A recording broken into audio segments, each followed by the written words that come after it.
Start करते हैं। Last lecture में हम थर्मोडायनेमिक बिहेवियर सीख रहे थे कि कैसा बिहेवियर होता है एडजॉर्प्शन का। तो उसमें हमने पढ़ा था delta G equal to delta H minus T delta S हुआ था। यहाँ पर हमने बताया था कि ये हमारा निगेटिव था और ये जो डेल्टा एस था ये भी हमारा निगेटिव था और ये निगेटिव मल्टीप्लाई होकर क्या बन गया था, पॉजिटिव बन गया था। तो उसके बाद हमने कहा था कि अब देखिए ये क्या हो गया हमारा निगेटिव और प्लस पॉजिटिव। तो यानी कि हमारा हो क्या गया कि अगर ये वाला पॉजिटिव वाला ज्यादा हो गया, मान लीजिए यहाँ -3 है और यहाँ +5 है, तो क्या आएगा +2 आएगा। यानी कि जो अगर पॉजिटिव वाला ज्यादा हो गया तो जो मान आएगा वो धनात्मक आ जाएगा, पॉजिटिव आ जाएगा। तो अगर हमने कहा अगर डेल्टा जी पॉजिटिव आ गया यानी कि गिव्स फ्री एनर्जी, ठीक है, जो गिव्स फ्री एनर्जी हमारी वो अगर पॉजिटिव आ गई तो जो हमारा एब्जॉर्प्शन है, अधिशोषण है, वो स्पॉन्टेनियस यानी कि अपने आप होने वाला नहीं होगा। लेकिन अगर ऐसा हुआ कि ये ज्यादा है और ये कम है तो हमारा क्या आएगा, निगेटिव आएगा। और निगेटिव अगर आएगा तो डेल्टा जी जो होगा निगेटिव आने पर हमारा जो अधिशोषण होगा वो स्पॉन्टेनियस होगा। ठीक है, ये बात हमने पहले ही बता दी थी। अब देखिए एक बात जान लीजिए कि ये जो ज्यादा और कम होगा ये किस पर निर्भर कर रहा है, टी पर, तापमान पर। तापमान जितना ज्यादा होगा इसका मान उतना ज्यादा हो जाएगा, ठीक है, और जितना कम होगा उसका मान उतना ही कम होता चला जाएगा। और कम हो गया तो ये हमारा ज्यादा हो जाएगा और ये अगर ज्यादा हो गया तो ये ऋणात्मक आ जाएगा। यानी कि कम तापमान पे, अगर हम कम तापमान पे जाएं तो जो हमारा अधिशोषण का कार्य होता है वो स्पॉन्टेनियस होता है, लेकिन अगर अधिक तापमान पे चले जाएंगे तो वो स्पॉन्टेनियस नहीं होगा। चलिए ये हमारा खत्म हो गया टॉपिक। अब हम बात करेंगे कोलाइडल सोल्यूशन की। भैया जो भी हमारे सोल्यूशन होते हैं वो 3 तरह के होते हैं। कोलाइडी विलयन जो होता है उसके पहले अगर सभी को देखा जाए तो 3 तरह के होते हैं। एक होता है सस्पेंशन, ठीक है, हमारा एक होता है विलयन, एक होता है कोलाइडल विलयन और एक होता है निलंबन। अब थोड़ा सा जान लेते हैं दोनों के बारे में, ठीक है। विलयन जो होता है उसका जो कण होता है सबसे छोटा होता है और बिल्कुल भी दिखाई नहीं देता है। विलयन के जो कण होते हैं वो 10 के घाते -7 मीटर से छोटे छोटे होते हैं। भैया कोई भी विलयन बनता है तो उसमें 2 चीज होता है। कौन कौन सी चीजें होती हैं, एक हमारा होता है विलायक और दूसरा होता है विलेय। तो ये विलेय के कणों की बात हो रही है, ठीक है, सोल्यूट के पार्टिकल्स की बात हो रही। कोलाइडी विलयन में जो होता है वो 10 के घाते -4 से 10 के घाते -7 से 10 के घाते -4 के बीच में होता है, ठीक है। और निलंबन का जो होता है वो 10 के घाते -4 मीटर से बड़ा होता है कण। तो भैया ये कण जब सबसे ज्यादा बड़े हैं तो ये आसानी से देखे जा सकते हैं, ये कण सबसे छोटे हैं तो ये देखे नहीं जा सकते। और जो बीच वाला है इसके कण सूक्ष्मदर्शी की सहायता से देखे जा सकते हैं और हमें इसी के बारे में पढ़ाई करनी है, ठीक। अच्छा भैया इतनी बात हो गई इसके कणों के आकार की। अब आगे हम देख लेते हैं कि जो कोलाइडल सॉल्यूशन होता है, अच्छा कोलाइडल सॉल्यूशन में भी 2 चीजें होती है, हमने बताया विलायक और विलेय। तो इसमें एक होता है परिक्षेपण माध्यम और परिक्षिप्त प्रावस्था, ठीक है। तो परिक्षेपण माध्यम आप समझ लीजिए कि हमारा हो गया सॉल्वेंट और जो प्रक्षिप्त प्रावस्था है वो हमारा हो गया सोल्यूट यानी कि विलेय। तो प्रक्षिप्त प्रावस्था क्या होती है, जो कि मिलाया जिसके कण इतने बड़े बड़े होते हैं, और प्रक्षेपण माध्यम क्या होता है जिसमें उसे मिलाया जाता है। और निलंबन में भी वही हाल है भैया। अब आगे देख लेते हैं कोलाइडल सॉल्यूशन के बारे में। तो इसके हम गुणों की बात पहले करते हैं। कोलाइडल सॉल्यूशन क्या है कि वह विलयन जिसके विलेय के कणों का आकार 10 के घाते -7 से 10 के घाते -4 के बीच में होता है। तो ये हमारा पहला पॉइंट हो गया। दूसरा पॉइंट हम लिखेंगे ट्रांसल्यूएंट यानी कि पारभासी। अच्छा विलयन में भैया अगर आप चीनी पानी का घोल बना लीजिए तो वो हो गया विलयन। दूध जो होता है वो होता है कोलाइडी विलयन। और निलंबन में भैया हो गया आपका पानी और रेत। अगर आप चीनी और पानी का विलयन बना लेंगे तो क्या उसमें आप चीनी को देख पाएंगे किसी भी तरह, या फिर ऐसा लगेगा कि चीनी है ये नहीं है, आर पार दिखाई देगा। हाँ हम थोड़ा चीनी मिलाने की बात कर रहे हैं, ज्यादा नहीं, क्योंकि ज्यादा मिला देंगे तो वो फिर निलंबन में जाने लगेगा, संतृप्त और असंतृप्त विलयन की तरह, ठीक है। तो अब हमारा क्या होगा, विलयन जो होता है वो पूरी की पूरी तरह पारदर्शी होता है, ठीक है, ट्रांसपेरेंट होता है। लेकिन जो कोलाइडी विलयन होता है उससे बहुत थोड़ा सा लाइट पास होके चला जाता है और आधा नहीं जाता, यानी कि थोड़ा थोड़ा हम आर पार उसे देख सकते हैं, तो उसे क्या कहते हैं, पारभासी यानी कि ट्रांसलेंट। तो आप लिखेंगे कोलाइडी विलियन पारभासी होते हैं। तीसरा पॉइंट है मनुष्य या वनस्पति झिल्ली से नहीं गुजरता। अच्छा भैया, छन्नी लीजिए और विलियन को छान लीजिए, जो आपने चीनी पानी का घोल बनाया, क्या वो अलग हो पाएगा? नहीं अलग हो पाएगा। उसी तरह कोलाइडी विलियन में भी है कि जो उसके कण होंगे वो अलग नहीं हो पाएंगे। हाँ, लेकिन नीलंबर में अगर आप जाएंगे तो उसे छान के अलग कर सकते हैं।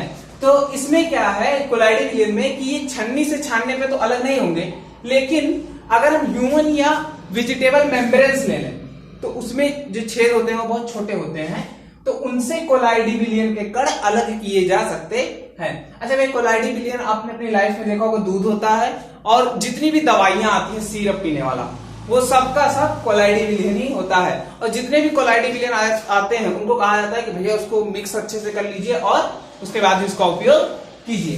तो ट्रांसलेंट में हो गया हमारा, ये वनस्पति झिल्ली से नहीं गुजरता है, ये बात आप लिख लेंगे कि कोलाइडी विलियन जो होता है उसके कण इतने आकार के होते हैं कि वो मनुष्य या वनस्पति झिल्ली से नहीं गुजर पाते हैं। अब चौथा आता है टिंडल इफेक्ट। टिंडल इफेक्ट क्या होता है? मान लो कि यहाँ एक डब्बा है और इसमें कोलाइडी विलियन भरा हुआ है, तो कोलाइडी विलियन में जब कोई लाइट यहां से, मान लीजिए लाइट सोर्स है, यहां से हम पास करा रहे हैं, यहां से लाइट जा रही है, तो होता क्या है कि जब लाइट कोलाइडी विलियन में जाती है तो थोड़ा सा इधर उधर ऐसे ऐसे फैल जाती है।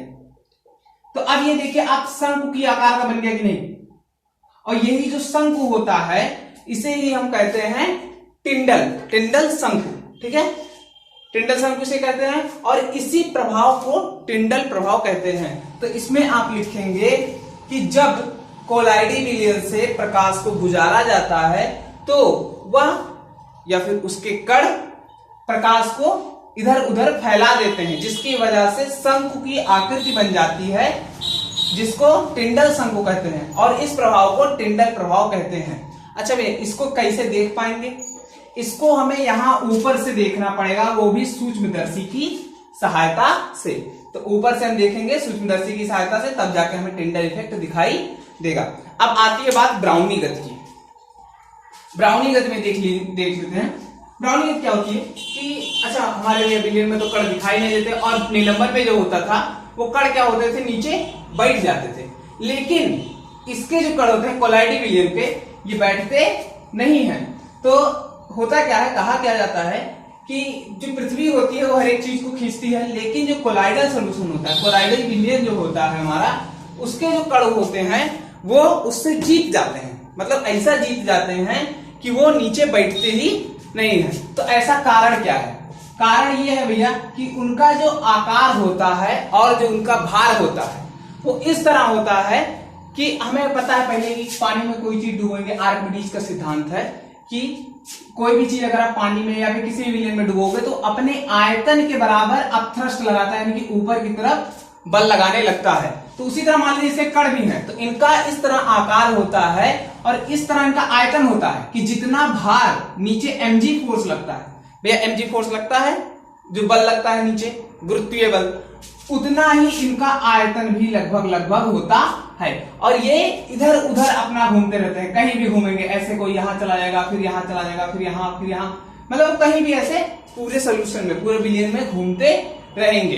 तो इसी गति को ब्राउनी गति कहते हैं। तो इसमें आप लिख सकते हैं कि कोई भी कोलाइडी विलियन के कण इधर उधर किसी भी दिशा में घूमते रहते हैं, इसी गति को ब्राउनी गति कहते हैं।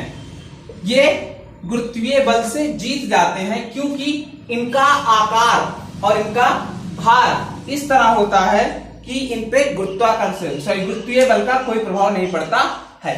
अब आखिरी बात आती है आवेश। वे सबसे इंपॉर्टेंट पॉइंट अभी तक में जो मैं कोलाइडी विलियन में पढ़ा है उसमें सबसे ज्यादा इंपॉर्टेंट पॉइंट जो होगा वो आवेश ही होगा। उसका कारण क्या है? जैसे भैया हम लोग दवा पीते हैं तो उसमें क्या होता है कि हमने पहले बताया कि वो कोलाइडी विलियन होता है, तो उसके कण अगर आप कभी देखते होंगे तो छोटे छोटे कण दिखाई देते हैं। तो वो कण जो होते हैं, ऐसा हो सकता है ना कि वो कण आपस में मिल जाए। मान लीजिए कि यहाँ पे ऐसा हमारा कोलाइडी विलियन है, एक कण यहाँ है, एक कण यहाँ है, और दोनों एक दूसरे को आपस में इकट्ठा करके बैठ जाए और बड़ा कण बना ले, और जब बड़ा कण बन जाएगा तो ये नीचे आके बैठ जाएगा। इसके बारे में बताएंगे कि ये कैसे बैठता है, लेकिन ये होता नहीं, इसका कारण है आवेश। अब कैसे? मान लो हमने पहले ही पढ़ा है कि जो समान आवेश होता है वो एक दूसरे को प्रतिकर्षित करता है और एक अलग अलग आवेश जो होता है एक दूसरे को आकर्षित करता है। तो मान लो ये कोई अगर कोलाइडल सॉल्यूशन हमारा है तो इसमें जो कण होते हैं कोलाइडी कण, ठीक है, प्रक्षिप्त प्रावस्था जिसको कहा जाता है, ठीक है, डिस्पर्स्ड फेज, और इसका जो विलयन होता है उसको कहते हैं डिस्पर्जन मीडियम। तो डिस्पर्स्ड फेज के जो हमारे पार्टिकल्स होते हैं वो एक दूसरे को आकर्षित करने की कोशिश तो करते हैं, लेकिन इन पे एक समान आवेश होता है और बराबर आवेश होता है। मान लीजिए इस पे प्लस क्यू नॉट है तो इस पर भी प्लस क्यू नॉट होगा। अब ये एक समान आवेश है तो क्या एक दूसरे को आकर्षित करेंगे कि प्रतिकर्षित करना शुरू कर देंगे? और जब ये प्रतिकर्षित करना शुरू कर देंगे तो क्या ये कभी एक साथ हो पाएंगे? और एक साथ नहीं हो पाएंगे तो ये बैठ नहीं पाएंगे। और इसी कारण आवेश होने की वजह से ही कोलाइडी विलयन सही रहता है, स्थायी रहता है। वरना क्या होता है कि ये दोनों कण अगर आवेश खत्म हो जाते हैं, दोनों कण एक साथ बैठ नहीं जाते और नीचे आके बैठ जाते और कोलाइडी विलयन खत्म हो जाता। तो आवेश में आप लिखेंगे कि कोलाइडी विलयन के प्रत्येक कण पर समान और बराबर मात्रा में आवेश पाया जाता है, जिसकी वजह से वो एक दूसरे को प्रतिकर्षित करते हैं और एक साथ मिलकर नहीं बैठ पाते हैं, जिसकी वजह से कोलाइडी विलयन का स्थायित्व बना रहता है। अब इसके आगे इसमें आता है जीटा पोटेंशियल, जिसके बारे में हम अगले लेक्चर में बात करेंगे।